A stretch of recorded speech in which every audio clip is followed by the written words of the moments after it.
So hello and welcome class. So this is engineering economics and I'm engineer Ranjan Argami. So today we are going to have additional problems on basic methods for making economy. So as for our learning objectives, first discuss an investment scenario using basic methods of making economy. And then interpret an investment scenario and apply basic methods of making economy. Then evaluate the feasibility of an investment scenario using basic methods of making economy. So moving on to a problem. So here a businessman is considering a 25-unit apartment in a place near a progressive commercial center. He felt that because of the location of the apartment, it will be occupied 90% at all times. He desires a rate of return of 20%. Other pertinent data are the following. So we have here the value for the land investment, 5 million pesos. The building investment, 7 million pesos. The duration period, 20 years.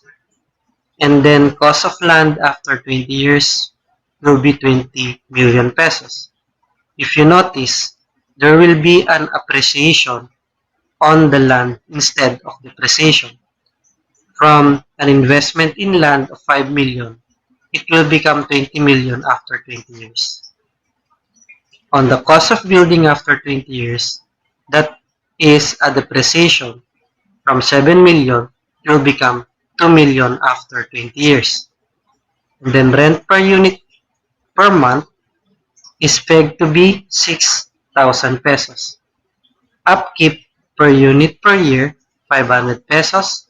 And property taxes will be 1%. And then the insurance of the land will be 0.5%. So the question is this a desirable investment? As a solution, let us enumerate the annual income and the annual cost. In here, the annual cost will be coming from the rental, 6,500 pesos for 12 months at 25 units, wherein 90% is expected or anticipated.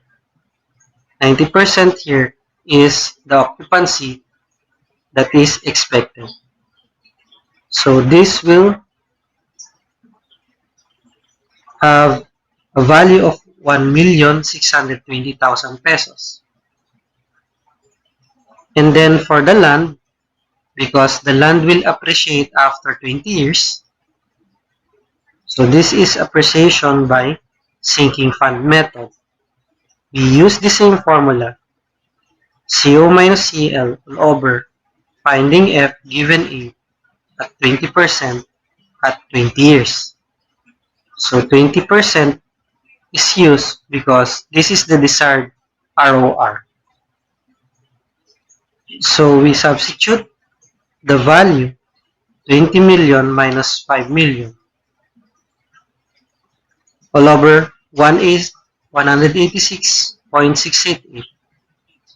That will amount to 80,350 pesos. So this will have a total annual income of 1,700,350 pesos. Notice in the calculation of the sinking fund method, the original cost is pegged as 20 million.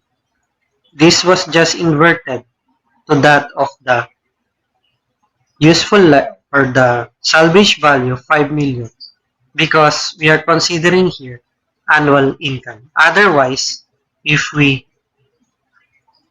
set our formula 5 million as the original cost and the salvage value of 20 million, that will have a negative value.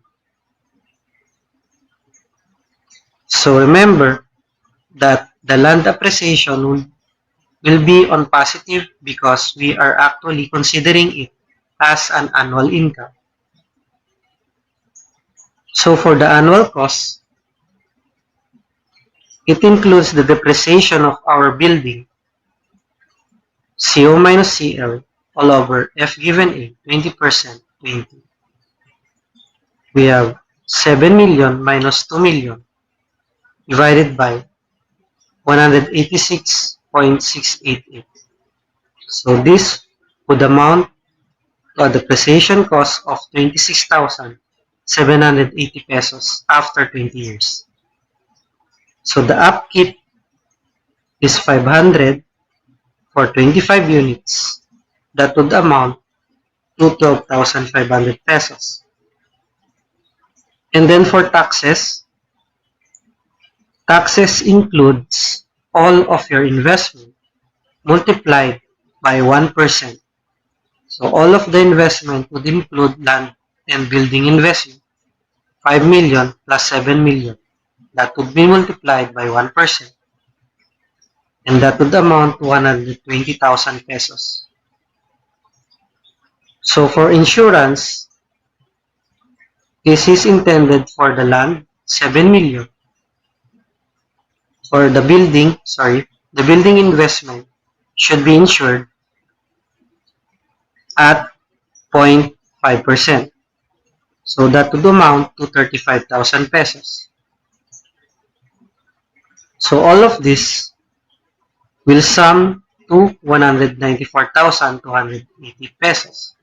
And this is actually the total annual cost. We simply get the net annual profit by its difference, the difference between total annual income and the total annual cost. And that would amount to 1,506,070 pesos. Now, this will be used in the formula of the rate of return, wherein ROR is equal to net annual profit all over the capital invested. So we simply substitute the net annual profit, 1,506,070 pesos, all over the total investment, which includes land and the building investment, which is pegged to be 12 million pesos. So in here, you can obtain an ROR of 12.55%. And that is actually less than the desired ROR of 20%. Therefore, since ROR is less than 20%, then the investment is not justified. So let us have another solution for this problem, wherein instead of calculating the depreciation and appreciation, let us first calculate the investment. And the initial investment is 5 million plus 7 million. And that is equal to 12 million pesos. And then the amount of investment after 20 years will just add 20 million plus 2 million, that is 22 million. In here, it is noticed that after 20 years, the appreciation of land will over the value of the depreciation. So therefore, from 12 million, we will have a positive result of 10 million. So as a matter of solution, the annual income would come in to the rental, 6,500 times 12 months at 25 units at 90% occupancy. That is 1,620,000. In here, we do not have to compute for our depreciation or appreciation because we are actually having the annual income. So therefore, the annual income will just be rental, 1,620,000 pesos. So this is where we can now compute the depreciation based from the investment and the amount of investment after 20 years.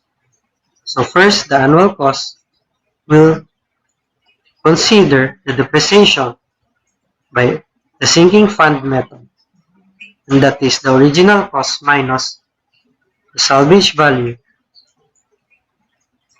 all over finding F given A 20% at 20. So here we do not consider getting the absolute value but stick to the initial investment and the amount of investment after 20 years. So CO is the original cost 12 million minus the cost after 20 years 22 million. This is divided by the value of that finding F given A 20% of 20, and that would amount to a negative value of 53,570. Negative means that we just deduct the annual cost because of the negative value. So the upkeep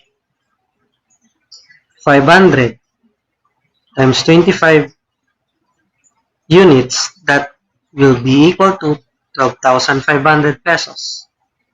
Taxes, just the same. We have the taxes for all of the investment multiplied by 0.01, that is 120,000 pesos. And then insurance applies to our building, 7 million times 0.5%, that is 35,000. So I would like to reiterate here that in our depreciation, the depreciation is negative. It just simply means that appreciation or a positive gain prevails over the depreciation of the building, so that it will be deducted to the annual cost. So therefore, we'll arrive at 113,930 pesos. And that is the total annual cost. Then the net annual profit, just the same, is the difference between the total annual income less the total annual cost of 113,930 pesos. And that would equate to 1.5 million pesos. Therefore, we can now compute for the rate of return by substituting the values of the net annual profit and the capital invested. In here, we'll arrive at the same percentage, and still that is less than 20%. So this investment is undesirable. Now moving on to the next problem. In here, a man is considering investing 500,000 pesos to open a semi-automatic auto washing business, or this is a car wash business. So this is semi-automated in a city of 400,000 population. The equipment can wash on the average 12 cars per hour, using 2 men to operate it and to do small amount of handwork.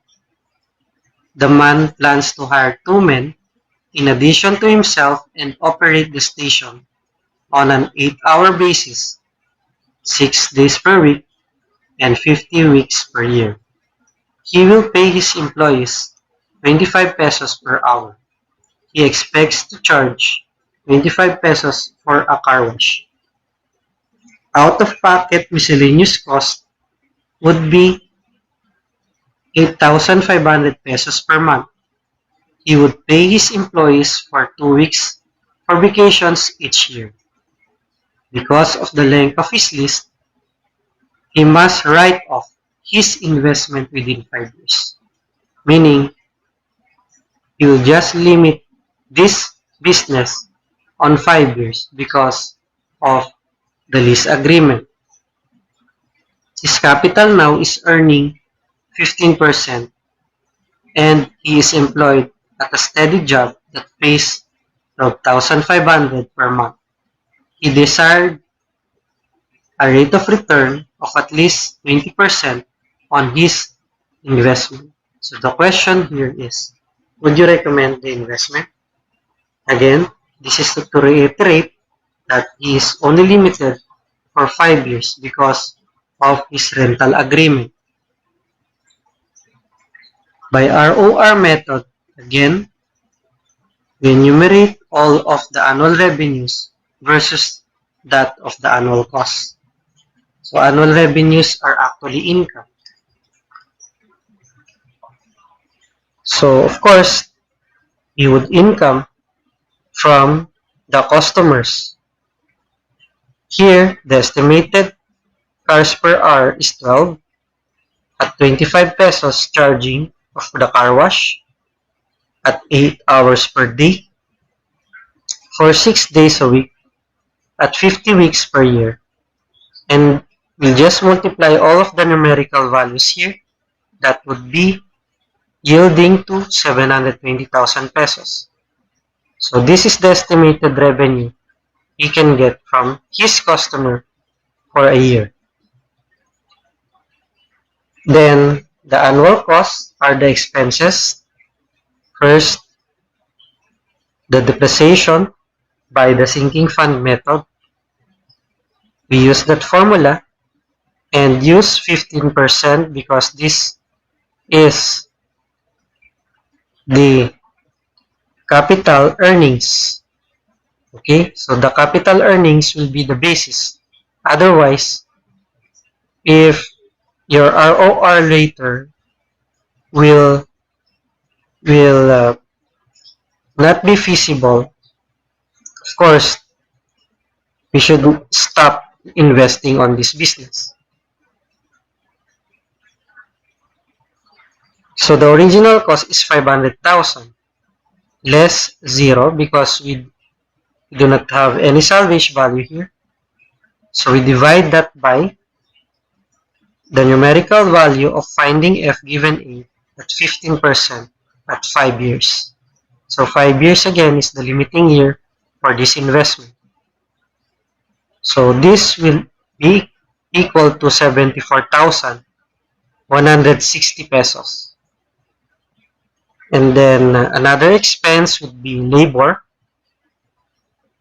So here he's planning to hire 2 laborers at this rate, 25 pesos per hour.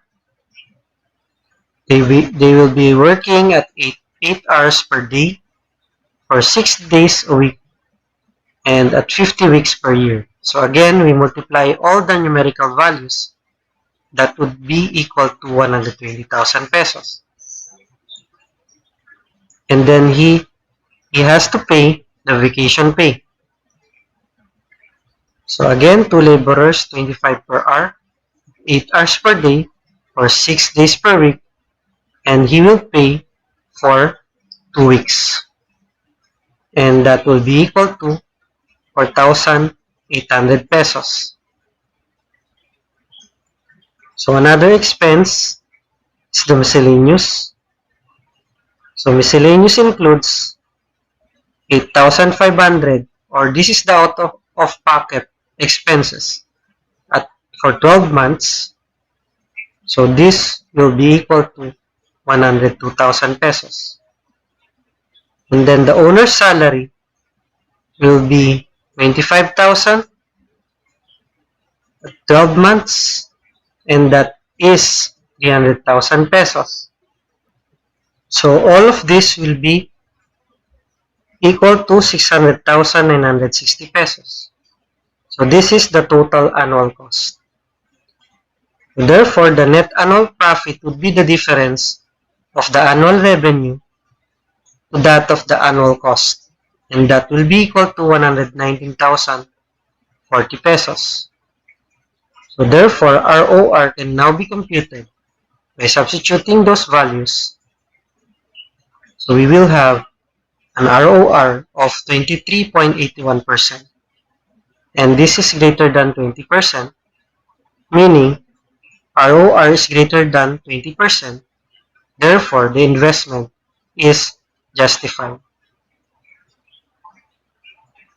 So this car wash business will be feasible, in short.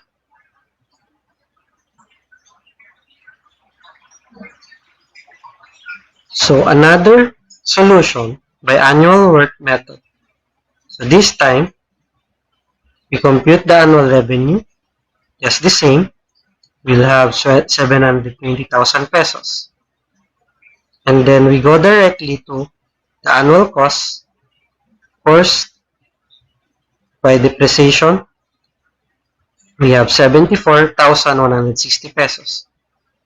The labor will be computed similarly and will yield 220,000 pesos. The vacation pay is computed the same as 4,800 pesos. So the miscellaneous is 8,500, 12 months, that is 102,000 pesos. The owner's salary, 25,000, 12 months, 300,000 pesos. So here, what is new on the annual work method is the interest on capital. That is 500,000 pesos times the desired rate of return. So that is equal to 100,000 pesos.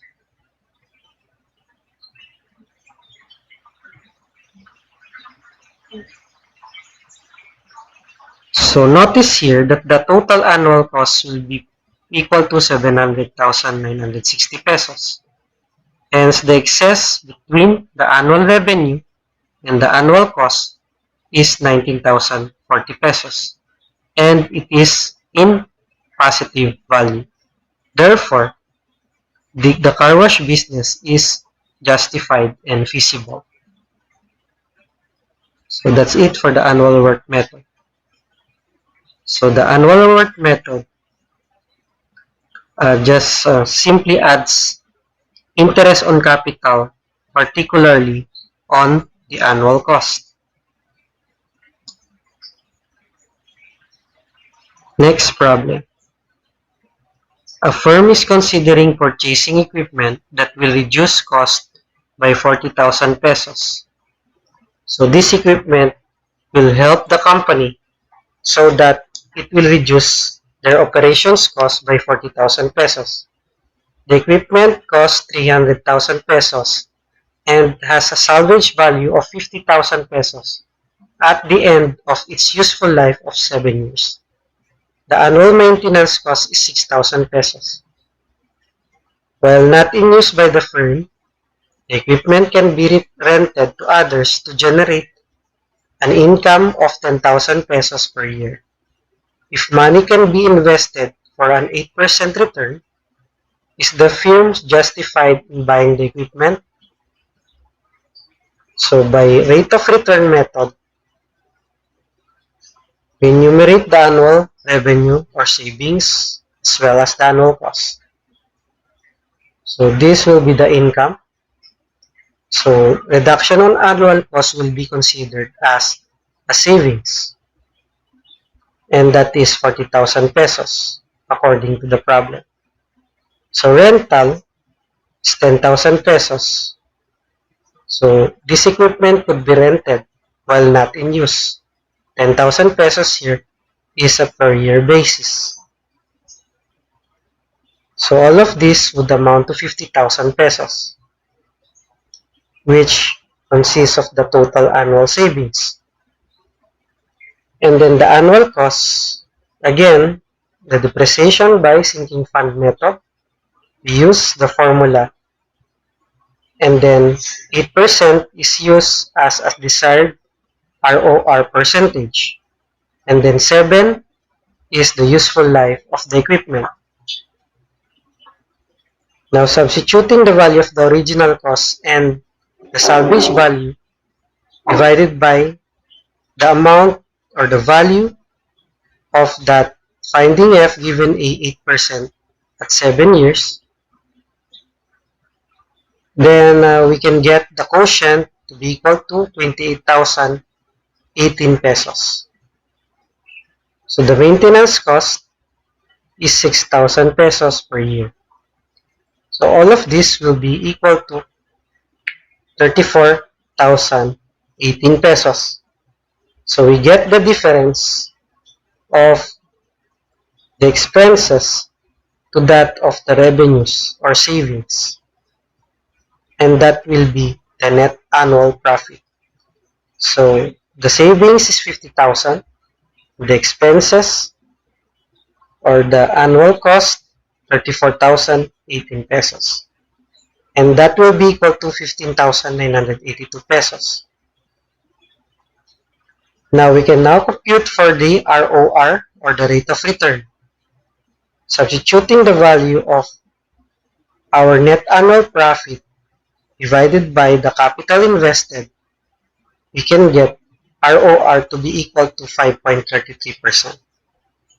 Hence, this is less than 8%. Therefore, the investment is not justified. Hence, the equipment should not be purchased.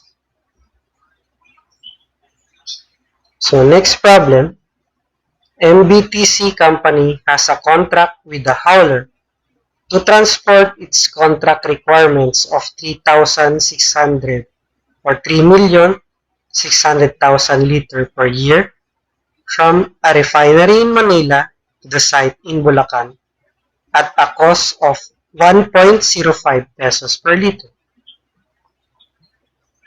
It is proposed that the company buys a tanker with a capacity of 18,000 liters to service its requirement at a first cost of 8 million pesos, with a useful life of 6 years and a salvage value of 800,000 pesos. Other requirements are as follows.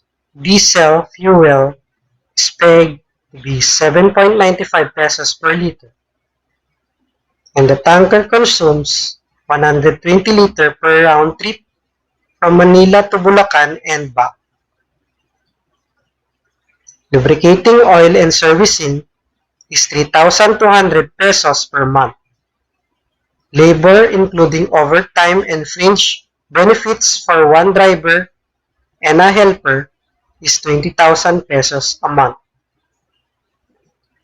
Annual taxes and insurance is at 5% of the first cost. General maintenance cost per year is 40,000 pesos. Tires must have to be replaced every 150 round trips, which costs 30,000 pesos per set. What should the company do if a 15% interest rate on investment is included in the analysis? By the rate of return method, the annual revenue will be coming from the contract itself.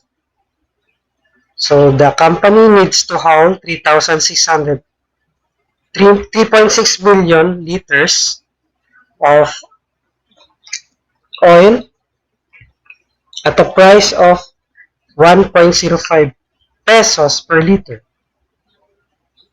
And that would amount to 3.78 million pesos. Annual cost includes depreciation of the tanker. Now, finding F given a 15% again is used because this is the interest rate on the investment, and 6 years is the useful life of the tanker.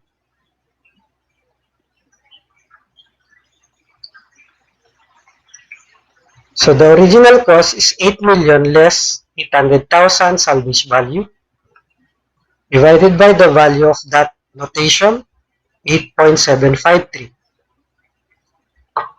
So this would amount to 822,575 pesos. So let us also consider the fuel as an expense. So in here, 3.6 million liters will be divided by the capacity of our tanker, and this shall be multiplied by 120 because the tanker shall consume 120 liters per trip. By the way, 3.6 billion divided by 18,000 is the number of trips. At 120 liters per trip, that shall be multiplied at 7.95 per liter.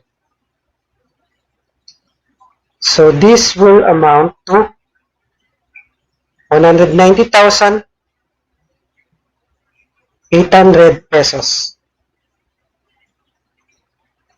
And then another expense is the oil, that is 3,200 pesos per month. At 12 months, that will be equal to 38,400 pesos. And then for the labor, 21,000 per month at 12 months, that will be equal to 252,000 pesos. And then for the maintenance, that is per year, expect to be 40,000 pesos. Taxes and insurance is actually based on the first cost, that is 5% of the first cost. That is equal to 400,000 pesos. And then the replacement of the tires, of course, this is the total liters to be delivered divided by the capacity of the tanker divided by 150 trips. So every 150 trips, we need to replace our tire. And per set of tire is pegged to be equal to 30,000 pesos. So that would amount to 42,667 pesos. So summing up all of our annual costs, we'll have 1.78 million pesos. So in here, we can get the difference, which will be our net annual profit, and that would be equal to 1.99 million pesos. So we determine the rate of return, substituting the values. The net annual profit is 1.99 million divided by 8 million times 100. That is 24.92%, which is greater than the 15% interest rate on the investment. Meaning, the investment is justified. The company should buy the tanker. Okay, so this ends our lecture for today. Thank you and have a good day, class.